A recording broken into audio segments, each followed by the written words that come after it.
মধ্যপ্রাচ্যে যখন আগুন জ্বলছে এবং ইরান মরণপণ লড়াইয়ে ব্যস্ত, তখন বিশ্বজুড়ে ঘুরপাক খাচ্ছে একটাই প্রশ্ন: বন্ধু হিসেবে পরিচিত চীন ঠিক কী করছে? আন্তর্জাতিক রাজনীতির দাবার ছকে বরাবরই ঠান্ডা মাথার খেলোয়াড় হিসেবে পরিচিত বেইজিং প্রকাশ্যে তেমন উচ্চকিত না হলেও আড়ালে তার কৌশলগত পদক্ষেপ ক্রমে স্পষ্ট হচ্ছে। যুদ্ধ শুরুর আগে থেকেই ইরানের প্রতিরক্ষা সক্ষমতা, জোরদারে ক্ষেপণাস্ত্রের যন্ত্রাংশ, উন্নত প্রযুক্তি এবং আকাশ প্রতিরক্ষা ব্যবস্থার নানা সরঞ্জাম সরবরাহের অভিযোগ উঠছিল চীনের বিরুদ্ধে। যদিও এসব অভিযোগ সরাসরি স্বীকার করেনি বেইজিং, তবে আন্তর্জাতিক বিশ্লেষকদের মতে যুদ্ধের আগে ইরানের সামরিক শক্তি যেভাবে আধুনিক হয়েছে তার পেছনে চীনা প্রযুক্তিগত সহায়তার ছাপ স্পষ্ট। যুদ্ধ শুরু হওয়ার আগ মুহূর্তে চীনের বেসামরিক স্যাটেলাইট সংস্থাগুলো হঠাৎ করেই মধ্যপ্রাচ্যে মার্কিন সামরিক ঘাঁটি এবং যুদ্ধ সরঞ্জামের অবস্থান সংক্রান্ত তথ্য প্রকাশ করে। এসব সংস্থা নামে মাত্র বেসরকারি হলেও বাস্তবে তারা চীনের সামরিক কাঠামোর সঙ্গে নিবিড়ভাবে যুক্ত বলে মনে করেন বিশেষজ্ঞরা। স্যাটেলাইট ইমেজে দেখা যায় বিভিন্ন স্থানে মার্কিন ঘাঁটির অবকাঠামো, বিমান ঘাঁটি, রানওয়ে, রাডার স্থাপনা এবং সামরিক সরঞ্জামের অবস্থান। আন্তর্জাতিক মহলে তখন রীতিমতো চাঞ্চল্য সৃষ্টি হয়। প্রযুক্তিগত এই তথ্যযুদ্ধের মাধ্যমে চীন যেন একটি নতুন বার্তা দিয়েছে: বিশ্বে প্রযুক্তিগত শ্রেষ্ঠত্ব শুধু ওয়াশিংটনের একচেটিয়া সম্পদ নয়। বিশ্লেষকদের মতে ইরানের পরবর্তী ড্রোন ও ক্ষেপণাস্ত্র হামলার পেছনে এসব স্যাটেলাইট তথ্য গুরুত্বপূর্ণ ভূমিকা রেখেছে। একের পর এক আঘাতে লক্ষ্যবস্তুতে নির্ভুলতা বেড়েছে বলেই ধারণা করা হচ্ছে। এভাবে সরাসরি যুদ্ধে না জড়িয়ে চীন কার্যত ইরানের পাশে দাঁড়িয়ে কৌশলগত সহায়তা দিচ্ছে। এতে একদিকে যেমন ইরানের প্রতিরোধ ক্ষমতা টিকে থাকছে, অন্যদিকে আমেরিকার উপর চাপ বাড়ছে বহুগুণ। এই কৌশল অনেকেই মনে করিয়ে দিচ্ছে 2022 সাল থেকে চলমান রাশিয়া ইউক্রেন যুদ্ধ এর প্রেক্ষাপট।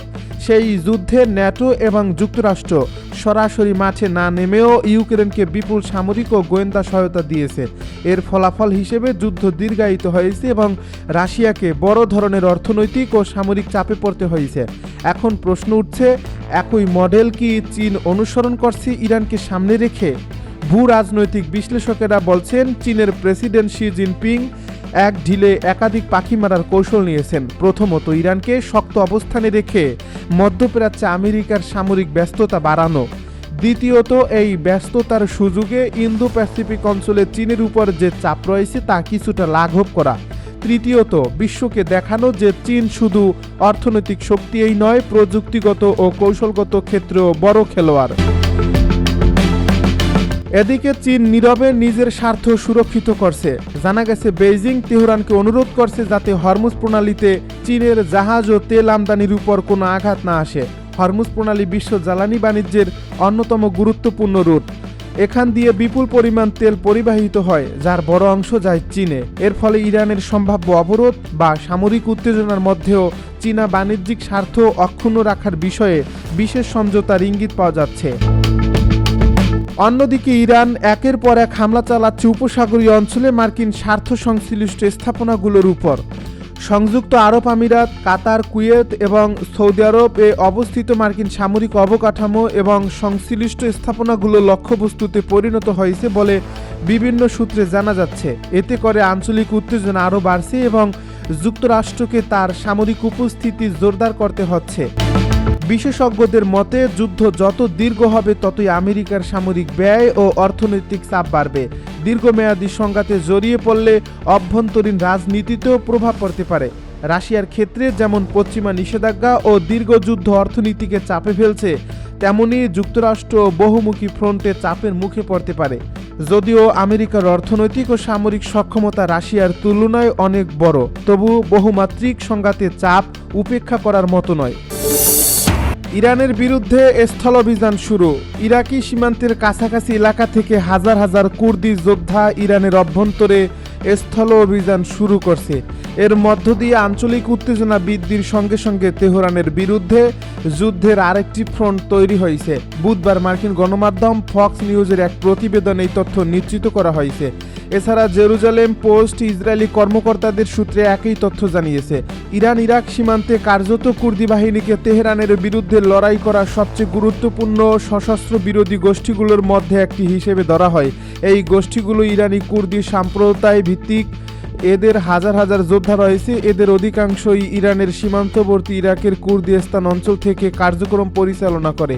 কুর্দি সূত্রের মতে এই বাহিনী সাম্প্রতিক দিনগুলোতে পশ্চিম ইরানে স্থল অভিযানে অংশগ্রহণের জন্য প্রস্তুতি নিচ্ছে, যার লক্ষ্য ইরানি নিরাপত্তা বাহিনীকে চাপ দেওয়া এবং বিভিন্ন ক্ষেত্রে তাদের ছত্রভঙ্গ করা। ইসরায়েলের পারমাণবিক স্থাপনায় হামলার হুমকি ইরানের। ইসরায়েল যদি ইরানের শাসন ব্যবস্থা পরিবর্তনের চেষ্টা করে তাহলে তাদের পারমাণবিক স্থাপনায় হামলা চালাবে তেহরান। আইএসএনএ ইরানের এক সামরিক কর্মকর্তার সূত্রে এ তথ্য নিশ্চিত করছে। এদিকে দেশটির ব্রিগেডিয়ার জেনারেল আবুল ফজল শেকারচি সতর্ক করে বলেছেন, যদি ইসরায়েল বৈরুতে ইরানি দূতাবাসে হামলা করে তাহলে বিশ্বের সকল ইসরায়েলি দূতাবাসকে লক্ষ্যবস্তু বানানো হবে। এ সময় তিনি আরও বলেন, ইসরায়েল নামের অপরাধী রাষ্ট্রটি বারবার আন্তর্জাতিক সীমানা ও রীতিনীতির তোয়াক্কা না করার প্রমাণ দিয়েছে। শেকারচি আরও বলেন, ইসলামী প্রজাতন্ত্র ইরানের ব্যাপক সক্ষমতা থাকা সত্ত্বেও আন্তর্জাতিক বিবেচনা বোধ এবং বিশ্বের বিভিন্ন দেশের সঙ্গে কূটনৈতিক সম্পর্কের প্রতি শ্রদ্ধা রেখে সংযম প্রদর্শন করছে তেহরান। শেকারচি বলেন, যুক্তরাষ্ট্র ও ইসরায়েল ছাড়া বিশ্বের অন্য কোনো দেশের সঙ্গে ইরানের কোনো ধরনের শত্রুতা নেই। ইরান যুদ্ধের মাঝেই আরেক দেশে অভিযান শুরু করল যুক্তরাষ্ট্র। ইরান যুদ্ধের মাঝেই দক্ষিণ আমেরিকার দেশ ইকুয়েডরে অভিযান শুরু করল মার্কিন যুক্তরাষ্ট্র। সেখানে দেশটির সরকারি বাহিনীর সাথে মিলে স্থানীয় সন্ত্রাসীদের বিরুদ্ধে অভিযান শুরু করছে মার্কিন ইকুয়েডর বাহিনী। বুধবার মার্কিন দক্ষিণ কমান্ডো এক বিবৃতিতে এ তথ্য নিশ্চিত করছে। এই বিবৃতির মধ্য দিয়ে দক্ষিণ আমেরিকায় অভিযান পরিচালনাকারী মার্কিন সামরিক ইউনিটটি জানিয়েছে, ইকুয়েডর ইতিমধ্যেই যৌথ প্রচেষ্টা শুরু করছে।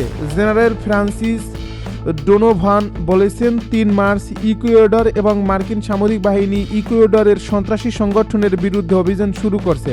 এই অভিযানগুলো ল্যাটিন আমেরিকা এবং ক্যারিবিয়ান অঞ্চলে মাদক সন্ত্রাসবাদের ভয়াবহতা মোকাবেলায় অংশীদারীদের প্রতিশ্রুতির একটি শক্তিশালী উদাহরণ। বিবৃতির সঙ্গে সামরিক হেলিকপ্টার উড্ডয়নের ভিডিও ফুটেজ এবং মাটিতে হেলিকপ্টারে থাকা ব্যক্তিদের কালো সাদা আকাশ নজরদারি চিত্র প্রকাশ করা হয়েছে। মার্কিন প্রেসিডেন্ট ডোনাল্ড ট্রাম্পের ল্যাটিন আমেরিকায় অপরাধী নেটওয়ার্ক এবং মাদক কার্টেলের বিরুদ্ধে বৃহত্তর প্রচেষ্টার অংশ হিসেবে এই অভিযানকে দেখা হচ্ছে। ইকুয়েডরের অভিযানের পরিধি এখনও জানা যায়নি, তবে বেশ কয়েকটি মার্কিন সংবাদ মাধ্যম জানিয়েছে এটি সরবরাহ এবং গোয়েন্দা তথ্যের মাধ্যমে ইকুয়েডরের সৈন্যদের সমর্থন প্রদানে সীমাবদ্ধ। হোয়াইট হাউসের প্রেস সেক্রেটারি ক্যারোলিন লিভিট বুধবার এক সংবাদ ব্রিফিংয়ে যৌথ অভিযানকে প্রশংসা করছেন। তিনি বলেন, একসাথে আমরা মাদক সন্ত্রাসের মোকাবেলায় সিদ্ধান্তমূলক পদক্ষেপ নিচ্ছি, যারা দীর্ঘদিন ধরে নাগরিকদের উপর সন্ত্রাস, সহিংসতা এবং দুর্নীতি চাপিয়ে দিয়েছে।